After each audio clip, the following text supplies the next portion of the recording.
5. Os discípulos. Frequentemente, era nas proximidades de Cafarnaum que o mestre reunia a grande comunidade dos seus seguidores.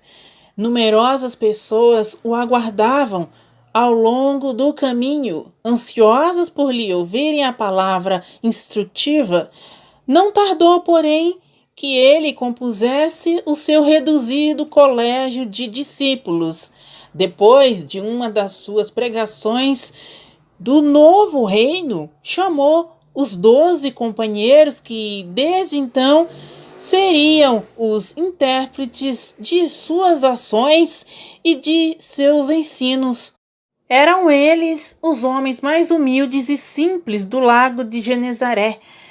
Pedro, André e Filipe eram filhos de Betsaída, de onde vinham igualmente Tiago e João, descendentes de Zebedeu, Levi, Tadeu e Tiago, filhos de Alfeu, e sua esposa Cleófas, parenta de Maria.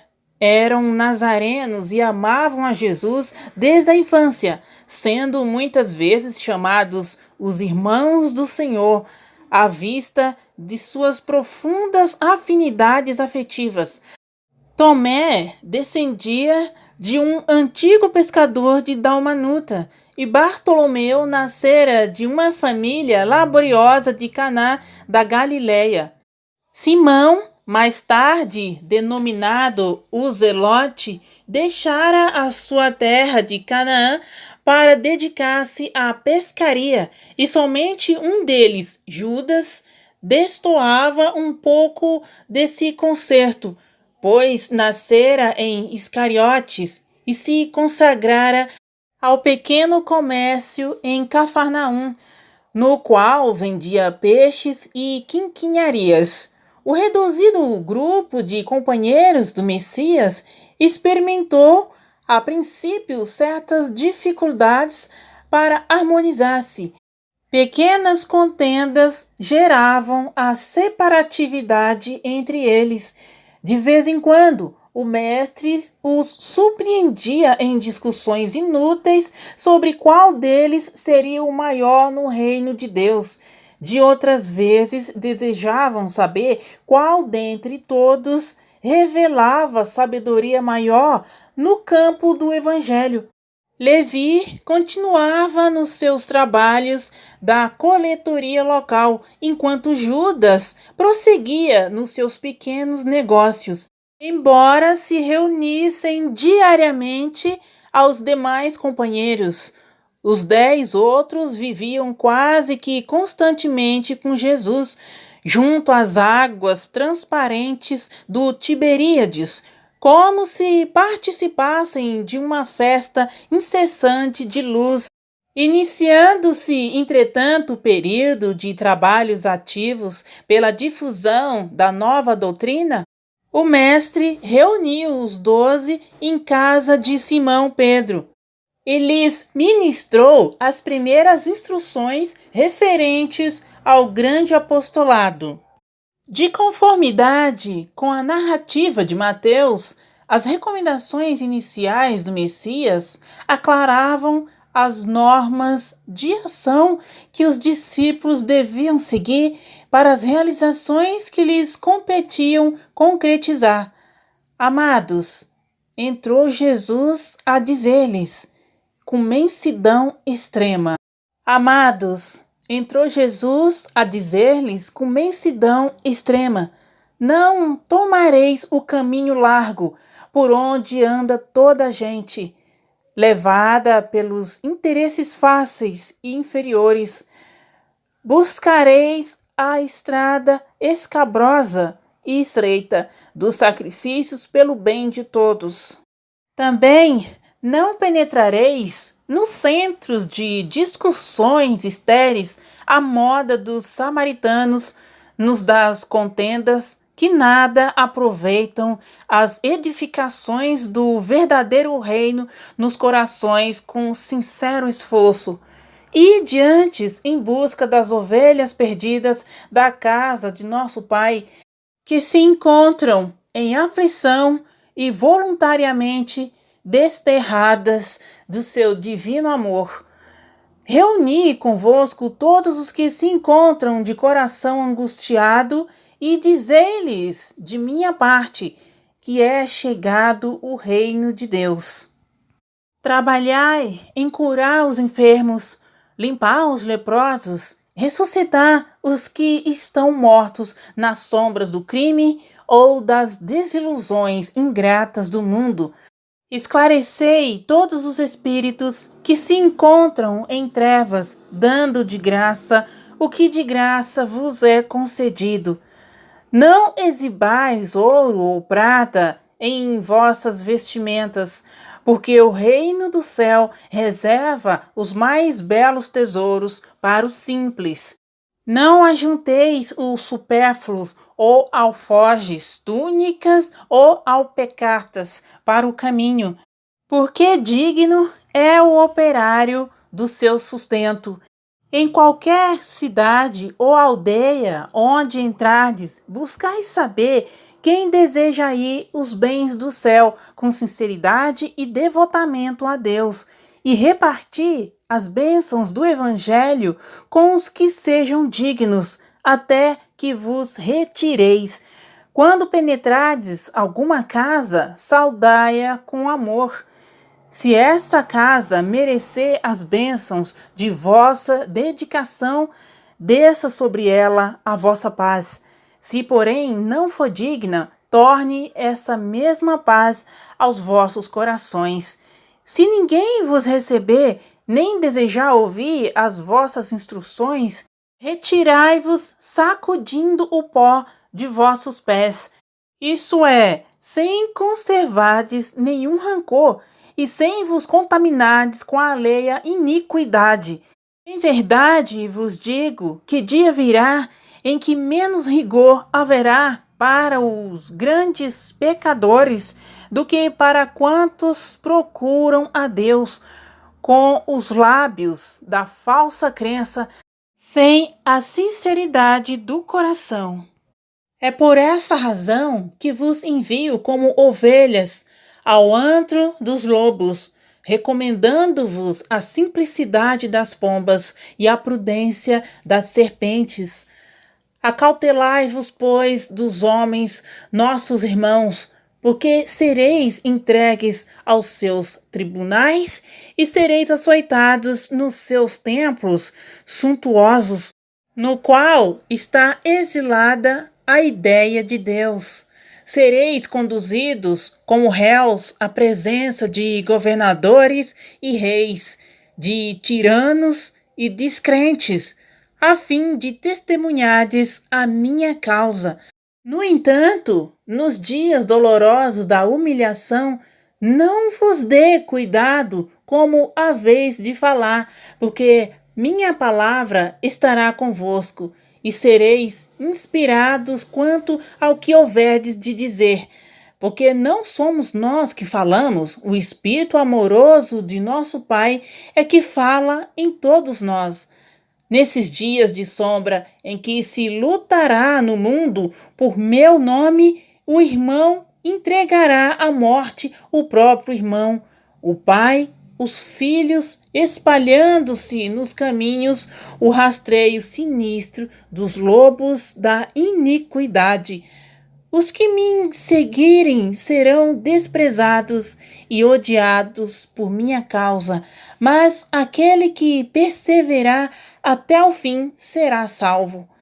Quando, pois, fordes perseguidos numa cidade, transportai-vos para outra, porque em verdade vos afirmo que jamais estareis nos caminhos humanos sem que vos acompanhe o meu pensamento. Se tendes de sofrer, considerai que também eu vim à terra para dar o testemunho, e não é o discípulo mais do que o mestre, nem o servo mais que o seu senhor. Se o adversário da luz vai reunir contra mim as tentações e as zombarias, o ridículo e a crueldade, que não fará aos meus discípulos? Todavia, sabeis que, acima de tudo, está o nosso Pai, e que, portanto, é preciso não temer, pois um dia toda a verdade será revelada e todo o bem triunfará. O que vos ensino, em particular, difundi-o publicamente, porque o que agora escutai aos ouvidos será o objeto de vossas pregações de cima dos telhados. Trabalhai pelo reino de Deus e não temeis os que matam o corpo, mas não podem aniquilar a alma. Temei antes os sentimentos malignos que mergulham o corpo e a alma no inferno da consciência. Não se vendem dois passarinhos por um ceitil? Entretanto, nenhum deles cai dos seus ninhos sem a vontade do nosso Pai. Até mesmo os cabelos de nossas cabeças estão contados. Não temeis, pois, porque um homem vale mais que muitos passarinhos. Empregai-vos no amor do Evangelho, e qualquer de vós que me confessar diante dos homens, eu o confessarei igualmente diante de meu Pai que está nos céus.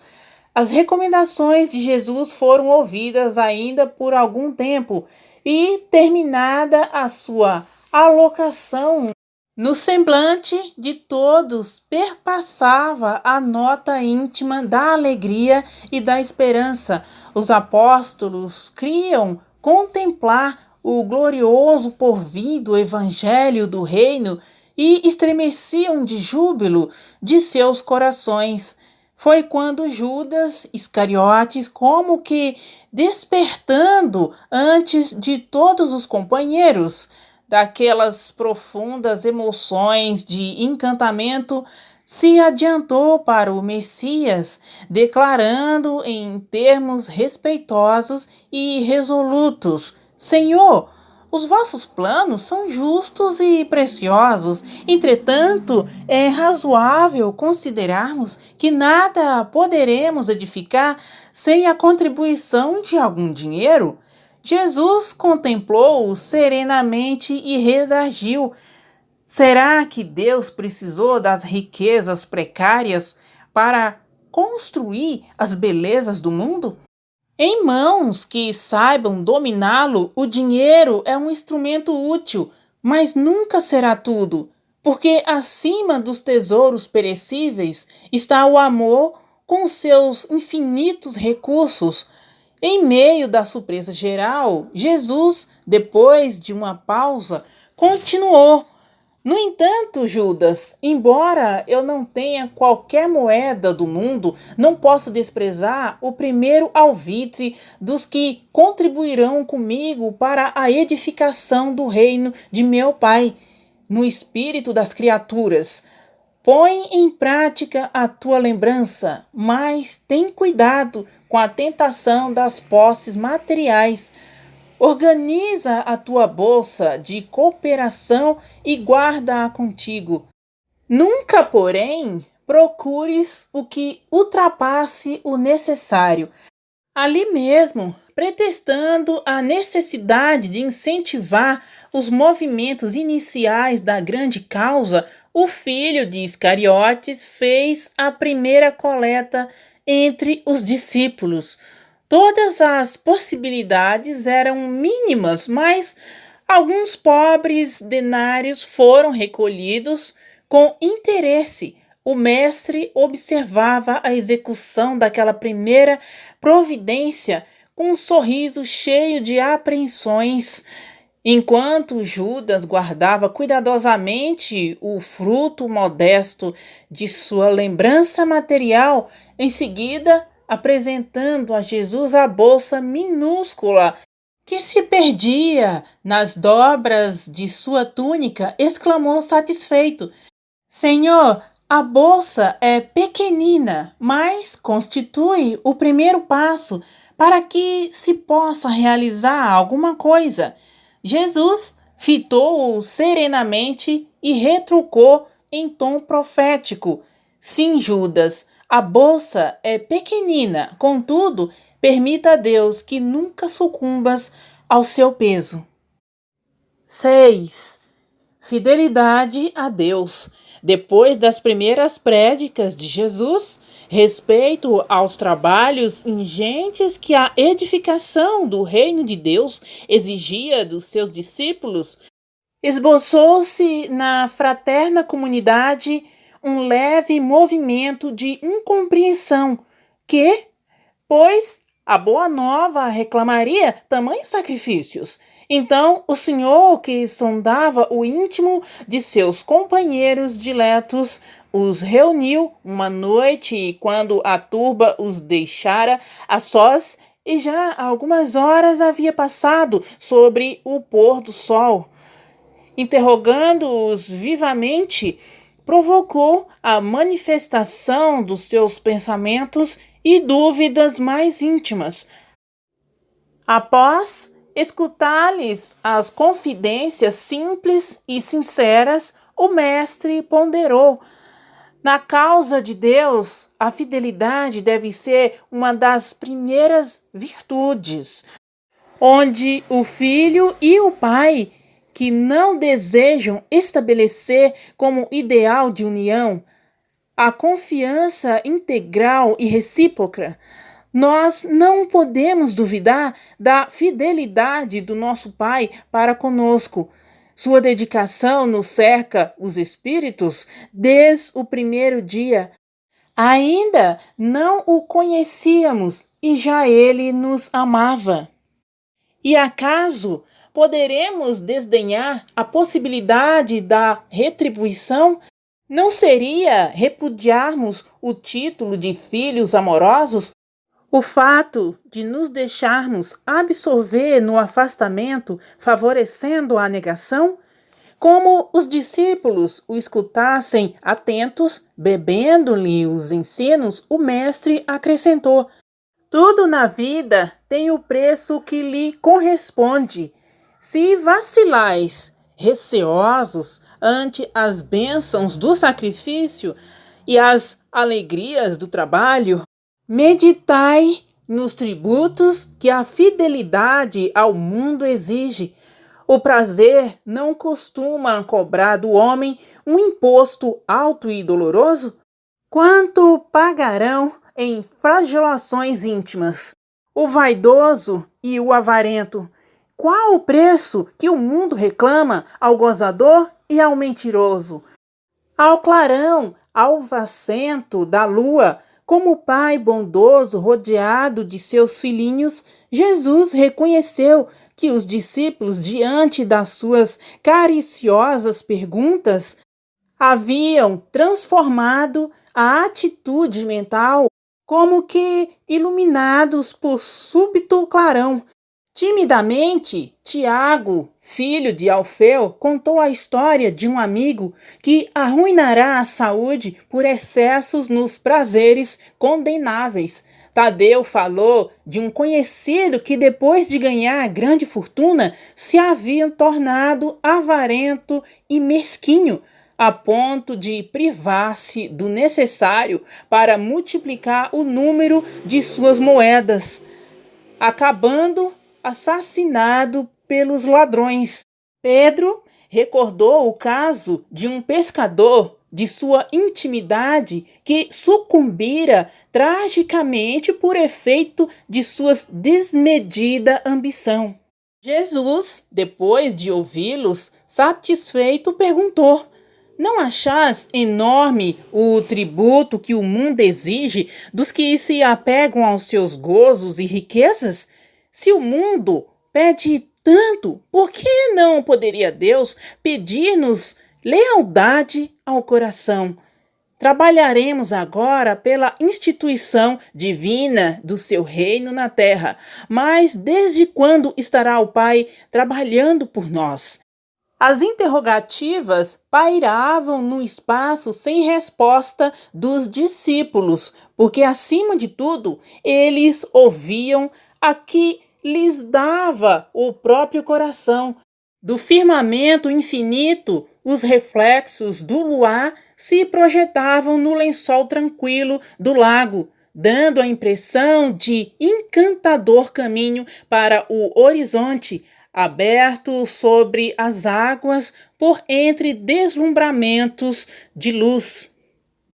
Enquanto os companheiros meditavam no que dissera Jesus, Tiago se lhe dirigia nestes termos: Mestre, tem um amigo de Corazim que vos ouviu a palavra santificante e desejava seguir-vos, porém asseverou-me que o reino pregado pela vossa bondade está cheio de numerosos obstáculos, acrescentando que Deus deve mostrar-se a nós outros somente na vitória e na aventura. Devo confessar que hesitei entre as suas observações, mas agora, esclarecido pelos vossos ensinamentos, melhor vos compreendo e afirmo-vos que nunca esquecerei minha fidelidade ao reino. A voz do apóstolo, na sua confissão espontânea, se revelava tocada de entusiasmo doce e amigo, e o Senhor, aproveitando a hora para a semeadura divina, exclamou bondoso: Tiago, nem todos podem compreender a verdade de uma só vez. Devemos considerar que o mundo está cheio de crentes que não entendem a proteção do céu, senão nos dias de tranquilidade e de triunfo. Nós, porém, que conhecemos a vontade suprema, temos que lhe seguir o roteiro. Não devemos pensar no Deus que concede, mas no Pai que educa. Não no Deus que recompensa, sim no Pai que aperfeiçoa. Daí se segue que a nossa batalha pela redenção tem de ser perseverante e sem trégua. Nesse interim, todos os companheiros de apostolado, manifestando o interesse que os esclarecimentos da noite lhe causavam, se puseram a perguntar com respeito e carinho. Mestre, exclamou um deles, não seria melhor fugirmos do mundo para viver na incessante contemplação do reino? Que diríamos do filho que se conservasse em perpétuo repouso junto de seu pai que trabalha sem cessar no labor da grande família? Respondeu Jesus. De que modo, porém, se há de viver como homem e como apóstolo do reino de Deus na face deste mundo? Inquiriu Tadeu. Em verdade, esclareceu o Messias, ninguém pode servir simultaneamente a dois senhores. Fora absurdo viver ao mesmo tempo para os prazeres condenáveis da terra e para as virtudes sublimes do céu. O discípulo da Boa Nova tem de servir a Deus, servindo a sua obra neste mundo. Ele sabe que se acha a laborar com muito esforço num grande campo, propriedade de seu pai, que o observa com carinho e atenta com amor nos seus trabalhos. Imaginemos que esse campo estivesse cheio de inimigos por toda parte, vermes asquerosos, víboras peçonhentas, tratos de terra improdutiva.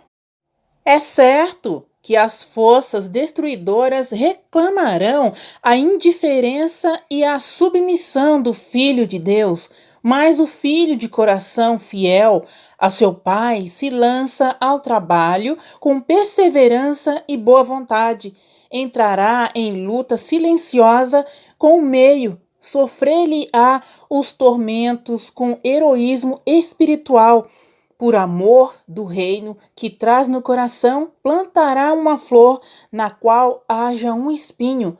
Abrirá uma senda, embora estreita, em que estejam em confusão os parasitos da terra. Cavará pacientemente buscando as entranhas do solo, para que surja uma gota d'água, onde queime um deserto. Do íntimo desse trabalhador brotará sempre um cântico de alegria, porque Deus o ama e segue com atenção. Qual a primeira qualidade a cultivar no coração? Perguntou um dos filhos de Zebedeu, para que nós sintamos plenamente identificados com a grandeza espiritual da tarefa. Acima de todas as coisas, respondeu o mestre, é preciso ser fiel a Deus. A pequena assembleia parecia altamente enlevada e satisfeita, mas André inquiriu: Mestre, nestes últimos dias tenho me sentido doente e receio não poder trabalhar como os demais companheiros. Como poderei ser fiel a Deus estando enfermo? Ouve, replicou o senhor com certa ênfase. Nos dias de calma é fácil provar-se fidelidade e confiança. Não se prova, porém, dedicação verdadeiramente, senão nas horas tormentosas, em que tudo parece contrariar e perecer. O enfermo tem consigo diversas possibilidades de trabalhar para nosso Pai, com mais altas probabilidades de êxito no serviço, tateando ou rastejando. Busquemos servir ao Pai que está nos céus, porque nas suas mãos divinas vive o universo inteiro. André, se algum dia teus olhos se fecharem para a luz da terra, serve a Deus com a tua palavra e com os ouvidos. Se ficares mudo, toma a si mesmo a charrua, valendo-te das tuas mãos, ainda que ficasse privado dos olhos e da palavra, das mãos e dos pés, poderias servir a Deus com a paciência e a coragem, porque a virtude é o verbo dessa fidelidade que nos conduzirá ao amor dos amores. O grupo dos apóstolos calara-se impressionado ante aquelas recomendações. O luar esplendia sobre as águas silenciosas. O mais leve ruído não traía o silêncio augusto da hora. André chorava de emoção enquanto os outros observavam a figura do Cristo iluminada pelos clarões da lua, deixando entrever um amoroso sorriso. Então, todos, impulsionados por soberana força interior, disseram quase a um só tempo: Senhor, seremos fiéis. Jesus continuou a sorrir, como quem sabia a intensidade da luta a ser travada e conhecia a fragilidade das promessas humanas. Entretanto, do coração dos apóstolos jamais se apagou a lembrança daquela noite luminosa de Cafarnaum, areolada pelo ensinamento divino. Humilhados e perseguidos, crucificados na dor e esfoliados vivos, souberam ser fiéis diante de todas as vicissitudes da natureza e transformando suas angústias e seus trabalhos num cântico de glorificação sob a eterna inspiração do Mestre, renovaram a face do mundo.